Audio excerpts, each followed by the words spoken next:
All right, so I want to talk a little bit about what a South Pole bull really is, or just the breed in general, rather.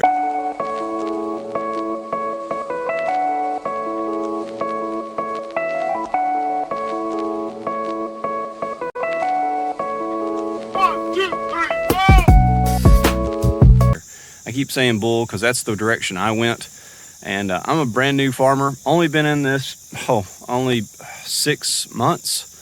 And I've only owned my own cows for the last 3 months. So I've definitely, don't take this with a grain of salt. I have done a lot of research, but don't have a ton of experience. But I want to educate new farmers or people that are looking at getting into farming and why you should think about this breed of cattle. So a South Pole cow is a composite breed. A composite means it's got a whole bunch of different breeds inside of it, which most cows do. But this was really, really specific types of cattle. And it was made for the South where it's really hot. Today it's going to get up to 90 degrees. It's the middle of September. And in the August and July, it can be up to 100 degrees. And we're right here on the I-40 border. So I tell you, it's pretty hot here in the middle Tennessee. And the reason why that's important is because the breeds that were selected specifically for two things. One, that would grow and get fat on grass and on fescue in the winter. Two, it would be able to handle the heat. And three, it would be more resistant to flies and to parasites. So here's what we're going to talk about these 4 breeds of cattle that are in the South Pole breed. All right, so the first part of the South Pole breed is, of course, your beef cattle, which these are beef cattle. The first part of it is going to be a red Angus cow. They're a quarter red Angus. And I'm very fortunate to have an actual red Angus on the farm right now. But that, to me, is not the whole composite of the breed. Red Angus is obviously a great beef producing cow, and it's red. The main reason why they wanted red Angus instead of like a black Angus is because of the heat. Whenever you go out, and I've done this experiment myself, and it's just on any surface would work, but you have a black cow, they're going to absorb more and more heat than a red cow, because black absorbs light, absorbs heat, and it's going to have a hotter surface area, and that's why they went with the red Angus. Great beef producer, but it's got that red color. All right, so the next part of the South Pole breed is a Hereford. And I know a lot of folks love Herefords. They're great. They're known for having great bone structure, and they're a good beef producer as well. Not as great as the Angus, some would say, I would say, but they have a strong bone structure. And this South Pole breed, which you can see my little heifer right there, it is a quarter Hereford as well.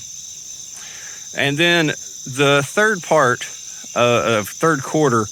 of the South Pole breed is a Barzona. And the Barzona cows, the man who invented this breed of cattle about 30 years ago, his name's Teddy Gentry. He was really interested in cattle, but he worked with several universities, worked with tons of farmers, trying to figure out the best composite for the South, in his opinion. And he took one look at the Barzona breed, and they were super heat resistant, and they really could stave off a lot of heat, and they kept their fat because they weren't under so much stress. So these cows are 1/4 Barzona as well. All right, moved under a shade tree here, but the fourth quarter of the South Pole breed, that is a Centipole breed. And to me, the Centipole is super parasite resistant. You're going to have a lot less health issues because of that quarter of the Centipole breed in them. But, you know, it's everybody's got their own preference. As you can tell, all 4 of those breeds that I've mentioned are all red colored. And that's why you're going to see a lot of red cows on my farm, hopefully in the very near future. But the other part is that Centipole breed, that neck on like Cadillac out here at the farm, you see a lot of that showing up in him. So guys, I know that everybody knows this, but all cows are great. I enjoy working with all these black cows. I enjoy working with that white cow back in there, red Angus, all the different breeds that are in this herd of mine. I just want to explain why I'm going the direction that I am. And maybe you would think about it whenever you're going forward, but we're going to be using Cadillac, and hopefully we'll have some 50% calves next year and the year after that, and then be able to eventually work our way toward having a full-blood or purebred herd. I was able to go to the South Pole Conference in West Tennessee this year, and I was able to talk to the creator himself, really, the founder of the South Pole breed, Teddy Gentry, and asked him what was his recommendations. And he recommended, if I had unlimited funds, was to buy the very best South Pole cows that I could find and the best South Pole bull.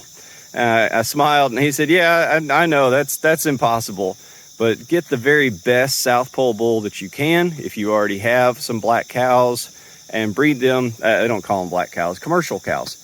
Breed them to commercial cows, and start getting that genetics into your farm, and slowly grow your own through line breeding, through selection, through culling out bad cows.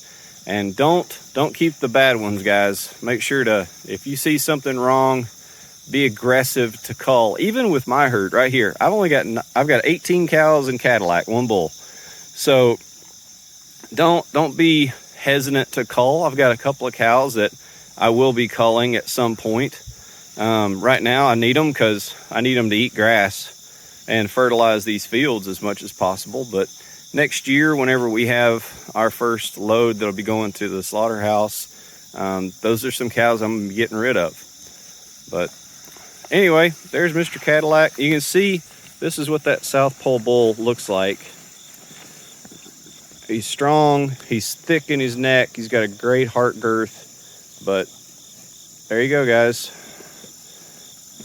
Thanks so much for watching. As you can tell, we are in stockpile mode. I also like to call it flash grazing, just because everybody understands that it's being done in a flash. I mean, they're getting huge paddocks and they're being moved very, very quickly. So here we go. It's the middle of September, and we can have our first frost in the end of October. So we're going to have to grow as much grass as possible until that. And I'm looking forward to seeing what happens in the future. Thanks, guys. I hope you consider this breed of cattle.